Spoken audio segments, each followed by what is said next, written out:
A millionaire crosses paths with a homeless girl, reaches out to help, but her request goes beyond any hope, far beyond. What seemed like just a gesture of kindness turns into a story full of twists and emotion. Walter Hastings was the kind of man who rushed through the streets, his eyes always glued to his phone screen. A millionaire and owner of a chain of luxury restaurants, he was used to solving financial problems, not dealing with people, until that day. On a busy corner amidst hurried footsteps and incessant honking, a tiny voice caught his attention. "Sir, sir." He stopped, almost unable to believe someone was talking to him. He looked down and saw a small girl with tangled blonde hair, old clothes, and big, watchful eyes. "Do you have any spare change?" she asked, straight to the point. Walter, on autopilot, reached into his pocket. But before he could pull out his wallet, he heard something that made him freeze. "Can you be my grandpa for a day?" The question hit Walter like a ton of bricks. He didn't know what to say. His life revolved around contracts, meetings, and figures. A grandfather? Even if just for a day? "What do you mean, little girl?" he asked awkwardly. "Just one day," she insisted, her voice a mix of innocence and an odd maturity. "I'd like to know what it's like to have a family, you know?" Walter swallowed hard. For a moment, everything around him seemed to slow down. He knew nothing about this girl, but something about her made him hesitate. "What's your name?" he asked, trying to buy some time. "Annie, just Annie." Her short answer brought with it a world of questions. Where were her parents? Why was she on the street? But more than anything, he wondered, why does this matter so much to me? Driven by an impulse he couldn't quite understand, Walter crouched down to meet her at eye level. "All right, Annie. Let's make this the best grandpa and granddaughter day anyone's ever had." The girl's eyes lit up, and without knowing it, Walter had just taken the first step into a story that would change their lives forever. As Walter held Annie's hand to cross the street, a shadow slipped away in the distance. Someone seemed to be watching. Walter and Annie walked side by side down the sidewalk, drawing the attention of passers-by. The contrast between them was striking. He, in a tailored suit and polished shoes. She, barefoot and wearing a shirt that looked like it had lived through many stories. "What do you want to do first, Annie?" Walter asked, trying to sound casual. "Ice cream," she replied without a second thought. Minutes later, the two were sitting on a park bench, each holding an ice cream cone. Annie had ice cream all over her face and laughed loudly, while Walter, without realizing it, was smiling too. "You know, I've never had ice cream with someone like this," Annie said. "Like this how?" "Like a family." The words hit Walter like a cold wave, but he tried to keep the mood light. "Then today we'll do everything like a family, deal?" Annie nodded with a shy smile. They spent the whole day together. They went to the playground, tossed breadcrumbs to the pigeons, and even took a spin on the carousel. Annie clung to the wooden horse as if that moment was the most precious thing in the world.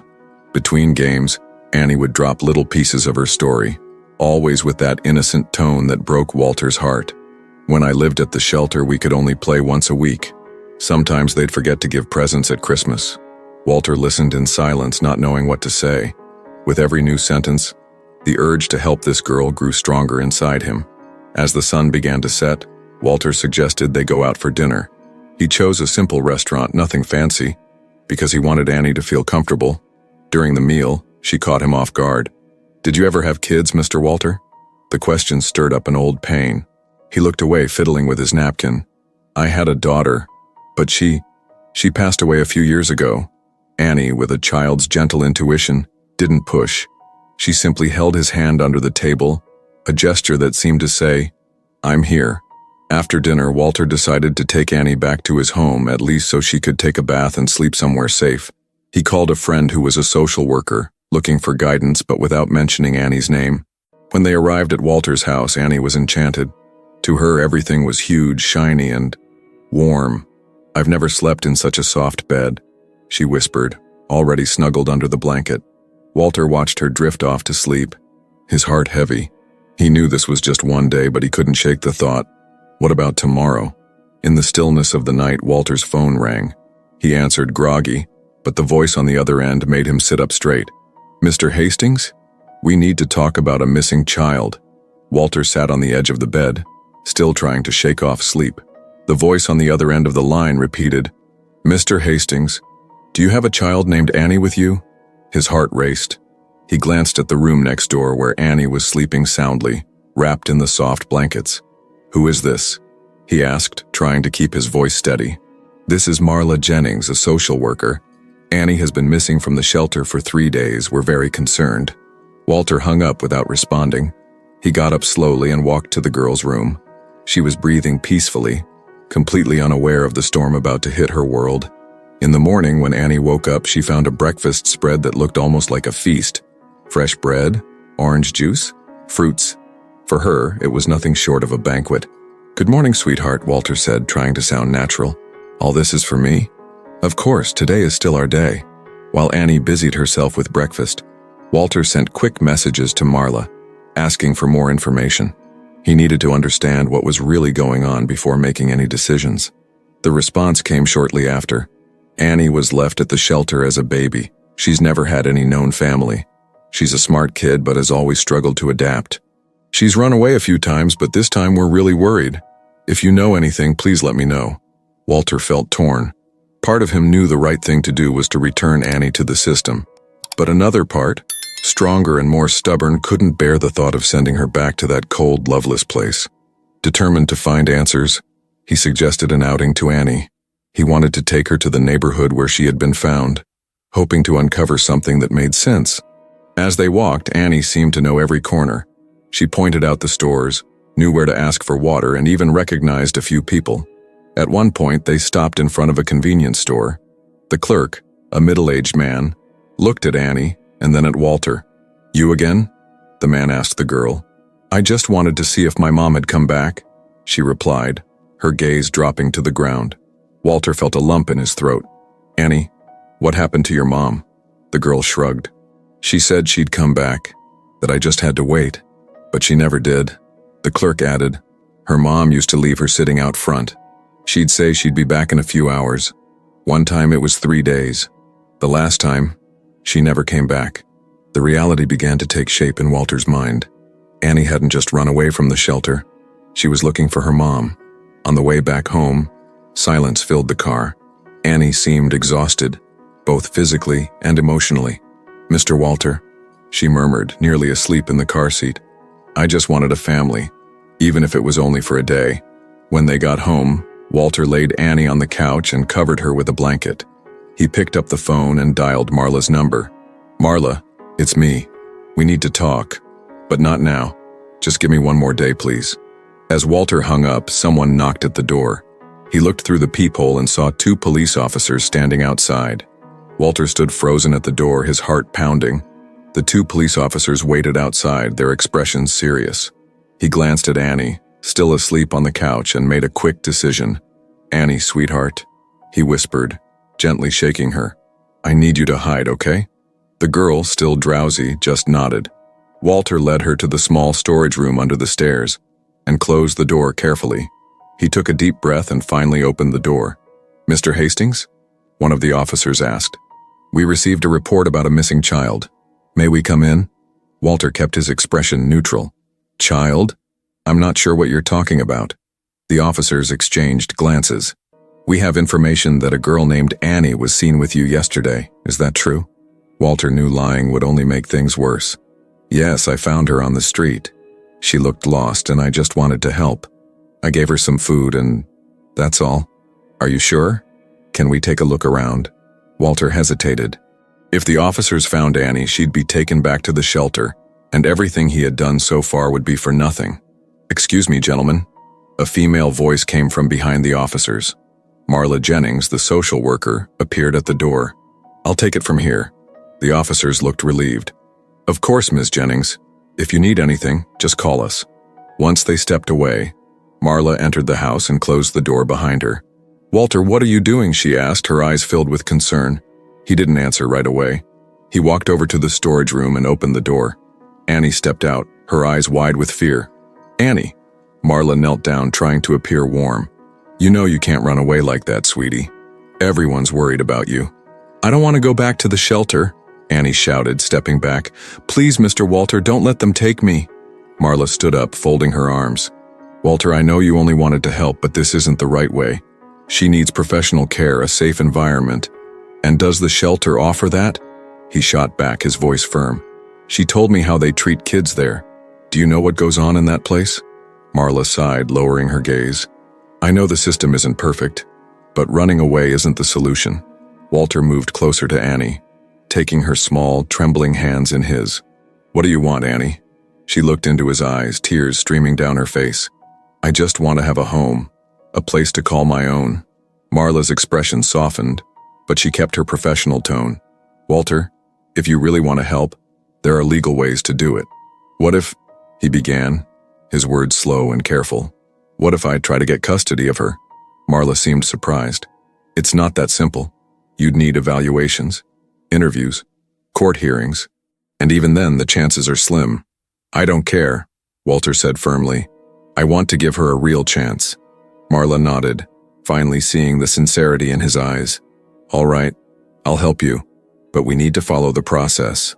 Annie threw herself into Walter's arms, hugging him tightly. He held her, feeling the weight of his decision. As the hug ended, Marla's phone rang. She answered, and her expression shifted quickly. It can't be, she said. They found someone who might be Annie's mother. Walter froze when he saw the two police officers outside. His heart pounded, his mind racing to figure out what to do. Mr. Hastings, please open the door. The deep voice of the officer echoed down the hallway. He looked at Annie, still asleep on the couch, her peaceful little face amid the storm brewing around them. Taking a deep breath, Walter opened the door, forcing a friendly smile. Good morning, officers. Is there a problem? The officer in front, a sturdy man with a stern expression, raised a notepad. We received a report that the missing child, Annie, might be here. May we come in? Walter hesitated. His mind spun between reason and his heart. If he told the truth, Annie would be taken away. If he lied, things could get even more complicated. Of course, come on in, he said finally, trying to sound natural. The officers searched the house while Walter watched every move. When they reached the living room, they found Annie sitting up, rubbing the sleep from her eyes. Hi, Mr. Walter. Who are they? The officers exchanged looks, but before they could speak, Walter stepped forward. They're friends, sweetheart. They just came to make sure everything's okay. Annie smiled, not understanding what was really happening. Sir, we need to speak with you privately, said the other officer, younger and with a softer expression. In the kitchen, away from Annie's ears, Walter heard what he had been dreading. We understand you're trying to help, but this child needs to go back into the system. She's listed as missing, and there are protocols we need to follow. Walter ran a hand over his forehead, feeling the weight of the situation. I understand, but I just need one more day. This girl has been through so much. I want to make sure she'll be okay. The officers glanced at each other. The younger one seemed inclined to give him a chance, but the older officer shook his head firmly. If you don't hand her over now, we'll have to take her by force. Walter realized he had no choice. He returned to the living room, sat next to Annie, and held her small hands. Sweetheart, these men are going to take you to a safe place. Annie's eyes filled with panic. No, I don't want to go. You promised you'd be my grandpa. The words broke Walter's heart. And I will be. But I need you to trust me. I'm going to come for you. I promise. Through tears and sobs, Annie was taken away. Walter stood there powerless, feeling as if a part of him had been ripped away. As soon as the police car turned the corner, he grabbed his phone and called his lawyer. I need your help. I want to try for custody of Annie, no matter what it takes. The lawyer hesitated, then said something Walter wasn't expecting. Walter, you know your past could make this really complicated, right? The conference room at the law firm was cold and impersonal. Walter sat at the end of the long glass table, while his lawyer, Charles Bowen, spread documents in front of him. Walter, you need to understand that the adoption and custody system is complicated, especially for someone with your history. Walter clenched his fists. Are you talking about my daughter? Charles sighed, choosing his words carefully. I know it was a tragedy, but the judges will want to know how you, who couldn't protect your own daughter, plan to take care of a child as vulnerable as Annie. The memory cut like a knife. 5 years ago, a car accident had taken his only daughter, Emily, who was just 10 years old. Walter still blamed himself. The pain had driven him into his work, isolating him from everything and everyone as if that could help him escape reality. But Annie had brought something different, a spark of life, a new chance to do the right thing. Charles, I can't lose this girl. She needs me, and I need her. The lawyer nodded. Then we'll need testimonies, proof that you're capable, support from the community, and above all, you need to rebuild yourself. Show that you've moved past the pain. Walter threw himself into the mission. He spoke with neighbors, requested letters of recommendation, got involved in social initiatives, and even started therapy. His determination was unshakable. Meanwhile, Annie was back at the shelter. Visits were allowed only once a week, and each meeting was a mix of joy and sadness. "You promised you'd come get me," she'd say, her eyes always brimming with tears. "And I will, sweetheart. I just need a little more time." The court date arrived quickly. The courtroom was packed. On one side, representatives of the foster care system. On the other, Walter and Charles. Social worker Marla Jennings took the stand. She spoke about Annie's history, her runaways, and her struggles to adapt. But surprisingly, she also shared the positive impact Walter had had on the girl's life. Then it was Walter's turn. He opened up, talking about losing Emily, about how Annie had brought light back into his life. "I don't want to replace my daughter. I want to give Annie what my daughter always had: love, safety, and a real family." Walter's emotion touched many in the room, but the prosecutor was relentless. "Mr. Hastings, you admit you found Annie on the street and hid her from the authorities. You broke the law. How can we trust that you'll follow the rules in the future?" Walter felt the ground open beneath him. But before he could respond, a small voice echoed through the courtroom. "I trust him." Annie, tiny and brave, entered the room, escorted by Marla. "Mr. Walter gave me the best day of my life, and he didn't hide me. He just wanted to protect me. I don't want to run away anymore. I just want to have a home." The judge called for order. Everyone's hearts seemed to beat louder. "The decision will be made soon. This hearing is adjourned." As everyone began to stand, the prosecutor received a phone call. His expression changed and he hurried to the judge, whispering something in his ear. The judge then struck the gavel and announced, "Everyone, please remain where you are. We have just received new information that could change the entire course of this case." The tension in the courtroom was almost tangible. All eyes were fixed on the judge, whose expression remained unreadable. Walter tried to make out the whispers exchanged between the prosecutor and the judge, but the distance made it impossible. Annie, by his side, clutched his hand tightly. "Mr. Hastings," the judge's voice was firm, "we have just received an anonymous tip alleging that you are seeking custody of Annie for financial gain." Walter felt the blood drain from his face. "That's ridiculous," he shot back, but the judge raised his hand, signaling for silence. "The report claims that Annie is the beneficiary of a financial trust left by distant relatives, a considerable inheritance, accessible only to a legal guardian." Walter was stunned. "I had no idea." The prosecutor didn't waste a moment. "Then why did you hide her from the police? Why didn't you contact the authorities immediately?" "Because she was scared," Walter burst out. "She asked me for help, asked for a family, and all I did was try to protect her." The judge took a deep breath, choosing his words carefully. "We need to investigate this claim before proceeding. Until then, the girl will remain in the custody of the shelter." The words fell like a sentence. Annie cried, her eyes begging not to be taken away. Walter tried to hold on to her, but the security officers were swift. When the courtroom doors closed, Walter's world felt like it was crumbling. The following days were a nightmare. Walter hired private investigators, desperate to find out where the accusation had come from. The more they dug, the deeper the mystery became. Social worker Marla revealed that the shelter where Annie was staying had a dark history. Cases of abuse and allegations of embezzlement were not uncommon. "Maybe someone wants to keep Annie there because of this trust fund," she suggested. Walter couldn't believe an innocent child was being used as a pawn in a game of greed. He gathered all the evidence he could and requested a new hearing. This time, he was determined to fight to the end.